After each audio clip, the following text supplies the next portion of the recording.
दीर्घ 4 दशंधि धरी निरविच्छिन्न भावरे शिक्षकता करिबा परे गत मास 31 तारिख रे सेवारू अवसर ग्रहण करिछंती बापा। एही दीर्घ समय अवधि भितरे से बणिया, कोइलीपुर, जयकुंडा, विशाघाट तथा बिराड़िया इत्यादि गाँव रे थिबा विद्यालय गुड़िकरे शिक्षकता करिबार सुजोग पाइथिले।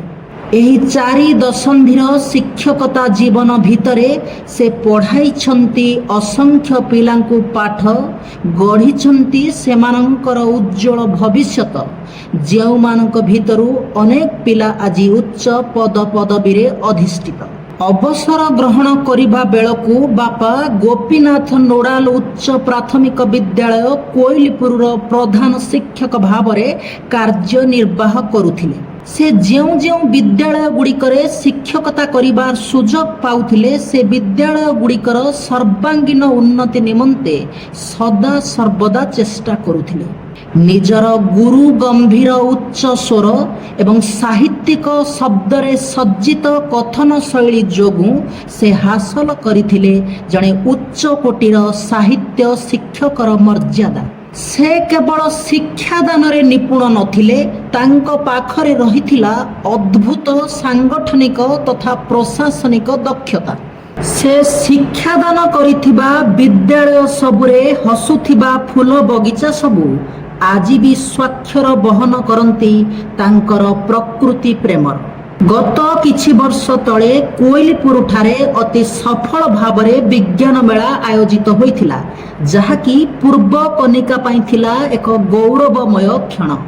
सेही विज्ञान मेला को सफल करिबा पाई बापा तांकर बंधु और सहकर्मी मानक सहित मिसी जेउ भली भावरे अक्लांत परिश्रम करिथिले ताहा वास्तव रे अतुलनीय और सर्वदा प्रशंसनीय।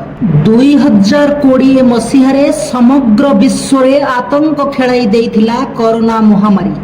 अनेक लोक दुख जंत्रणा भोगिथिले सीमाहीन भावरे।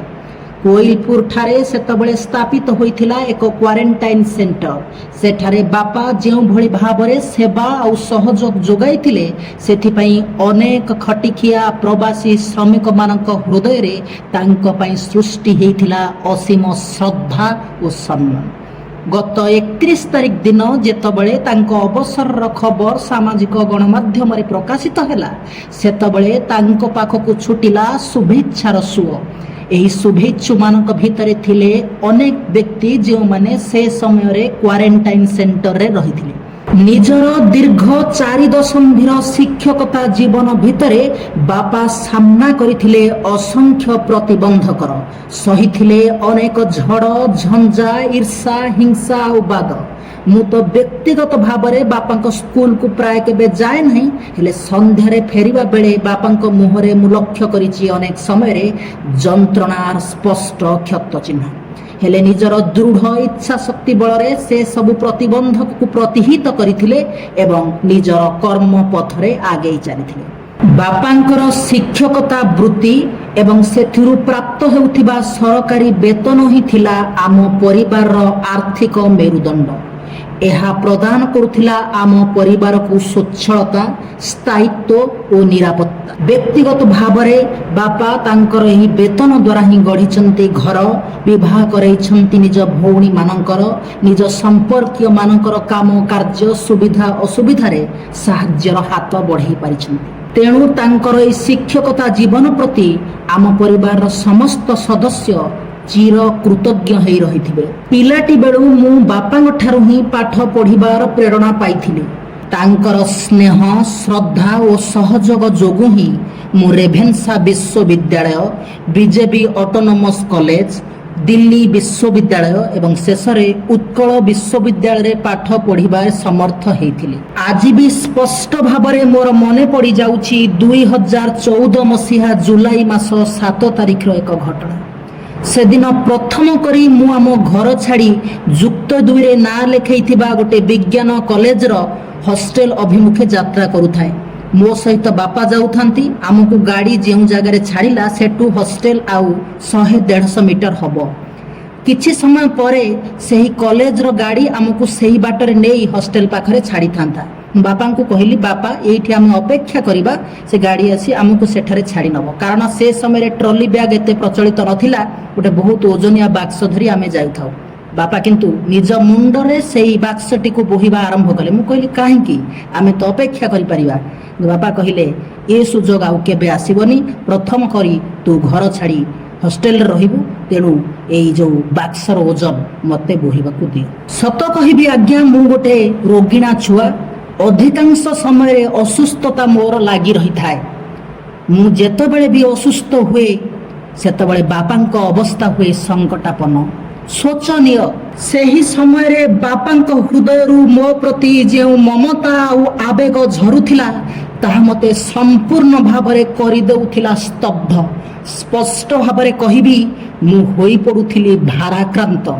କାରଣ ସେ ପିତୃଣ ସୁଝିବାକୁ ମୁଁ ଜାଣିଥିଲି ମୁଁ ଭବିଷ୍ୟତରେ ହେବି ଅସମର୍ଥ। ଖାଲି ମୁଁ କାହିଁକି, କୌଣସି ପୁଅ ତା ବାପାର ବା ମାର ଋଣ ସୁଝିବାକୁ କେବେ ବି ସକ୍ଷମ ହେଇପାରିବ ନାହିଁ। ମୁଁ ୟୁଟ୍ୟୁବ ମାଧ୍ୟମରେ ଓ ଫେସବୁକ୍ ମାଧ୍ୟମରେ ଆବେଗପୂର୍ଣ୍ଣ ସାହିତ୍ୟ, ମର୍ମସ୍ପର୍ଶୀ ସଙ୍ଗୀତ ଓ ଅନୁଭବପୂର୍ଣ୍ଣ ଦର୍ଶନ ସବୁର ବିଶ୍ଳେଷଣ, ବର୍ଣ୍ଣନା ଓ ବ୍ୟାଖ୍ୟା କରେ। ସେସବୁ ଆପଣମାନେ ଦେଖନ୍ତି, ମୋତେ ଗଭୀର ଭାବରେ ଭଲ ପାଇବା ଦିଅନ୍ତି। ହେଲେ ମୁଁ ସ୍ପଷ୍ଟ କରିବାକୁ ଚାହିଁବି ଯେ ଯଦି ମୋ ବାପାଙ୍କ ଠାରୁ ଶ୍ରଦ୍ଧା ଆଉ ସ୍ୱାଧୀନତା ପାଇନଥାନ୍ତି ତାହେଲେ କେବେ ବି ଏସବୁ ସୃଷ୍ଟି କରିପାରିନଥାନ୍ତି। ତେଣୁ ତାଙ୍କ ପ୍ରତି ମୋ ହୃଦୟରୁ ସବୁବେଳେ ପ୍ରବାହିତ ହେଉଥିବ କୃତଜ୍ଞତାର ବନ୍ୟା। ସମସ୍ତଙ୍କ ଆଗରେ କିନ୍ତୁ ମୁଁ ମୋ ବାପାଙ୍କ ଆଗରେ କ୍ଷମା ପ୍ରାର୍ଥନା କରିବାକୁ ଚାହିଁବି। ସମସ୍ତଙ୍କ ଆଗରେ କିନ୍ତୁ ମୁଁ ମୋ ବାପାଙ୍କ ଆଗରେ କ୍ଷମା ପ୍ରାର୍ଥନା କରିବାକୁ ଚାହିଁବି। କାରଣ ମୋର କାମ ଏମିତି, କୃତିତ୍ୱ ଏମିତି, ତାହା କୌଣସି ବାପାର ହୃଦୟ ସହିପାରିବ ନାହିଁ। ସବୁ ବାପା ସ୍ୱପ୍ନ ଦେଖନ୍ତି ତାଙ୍କ ପୁଅ ଖଣ୍ଡେ ଭଲ ଚାକିରି କରିବ, ଭଲ ଅର୍ଥ ରୋଜଗାର କରିବ, ଭଲ ଘରଟିଏ କରିବ, ଭଲ ଗାଡ଼ିଟିଏ କରିବ, ତା ଉପରେ ଚଢ଼ିବ, ଇତ୍ୟାଦି ଇତ୍ୟାଦି। ହେଲେ ମୋ କଥା ଶୁଣିଲେ ଆପଣମାନେ ମୁଣ୍ଡରେ ହାତ ଦେବେ। ମୋ ଜୀବନର ଦର୍ଶନ ଆଉ ଦୃଷ୍ଟିକୋଣ ସମ୍ପୂର୍ଣ୍ଣ ବିରଳ। ହେଲେ ମୁଁ ଗୋଟିଏ ବିରଳ ମଣିଷ, ମୁଁ ଗୋଟିଏ ବିରଳ ମଣିଷ, ମୁଁ ଗୋଟିଏ ନିସଙ୍ଗ ପଦାତିକ। ମୋ ଜୀବନର ଦର୍ଶନ ଆଉ ଦୃଷ୍ଟିକୋଣ ହେଉଛି ନିରାଶାବାଦ ଅଧ୍ୟୁଷିତ, କାରୁଣ୍ୟ ଜର୍ଜରିତ। ପୁଅ ଯେତେବେଳେ ଡେଲିବରେଟଲି କାରୁଣ୍ୟକୁ ପ୍ରେମ କରିବାକୁ ଚାହୁଁଛି, ନିରାଶାବାଦ ଭିତରେ ବୁଡ଼ିବାକୁ ଚାହୁଁଛି, ବାପାର ହୃଦୟକୁ କେତେ ଯନ୍ତ୍ରଣା ହେଉଥିବ ତାହା ଆପଣମାନେ ଭଲ ଭାବରେ ଅନୁଭବ କରିପାରୁଥିବେ। ଶେଷରେ ଏତିକି କହିବି, ଆଜି ବାପାଙ୍କୁ ସମ୍ବର୍ଦ୍ଧିତ କରିବା ପାଇଁ ଏଠାରେ ଏକ ଭବ୍ୟ ସମାରୋହ ଆୟୋଜନ କରାଯାଇଛି।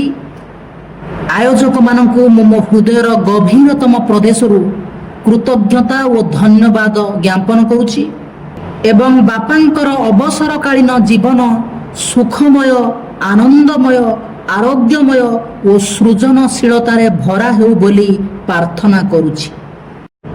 ଶେଷରେ ବାପାଙ୍କ ଉଦ୍ଦେଶ୍ୟରେ ମୋ ହୃଦୟ ଦ୍ୱାରା ଲିଖିତ ଏହି ଆବେଗପୂର୍ଣ୍ଣ କବିତାର ପଦଟିଏ କହୁଛି ଏବଂ ମୋର ବକ୍ତବ୍ୟକୁ ଶେଷ କରିବାକୁ ଯାଉଛି। ବାପା, ତୁମେ ତିଆରି କରିଥିବା ଏହି ବିଦ୍ୟାଳୟର ବଗିଚାର ଫୁଲ ଗଛ ଉପରେ ଯେତେବେଳେ ଆଦ୍ୟ ଆଷାଢ଼ର ବରଷା ଝରି ପଡ଼ିବ ବା ଶୀତର କାକର ବିନ୍ଦୁ ପଡ଼ିବେ ଅବା ଫଗୁଣର ମଳୟ ସେମାନଙ୍କୁ ଶିହରିତ କରିବ ଅବା ଶରତ ଋତୁର ଜହ୍ନର ଜ୍ୟୋତ୍ସ୍ନା କିରଣ ଯେତେବେଳେ ସେମାନଙ୍କ ଉପରେ ବିଞ୍ଚି ହେଇ ପଡ଼ିବ, ସେମାନେ ତୁମର ସ୍ମୃତିଚାରଣ କରିବେ, ସେମାନେ ତୁମର ସ୍ମୃତିଚାରଣ କରିବେ। ଯେତେବେଳେ ତୁମ ବିଦ୍ୟାଳୟର କିଛି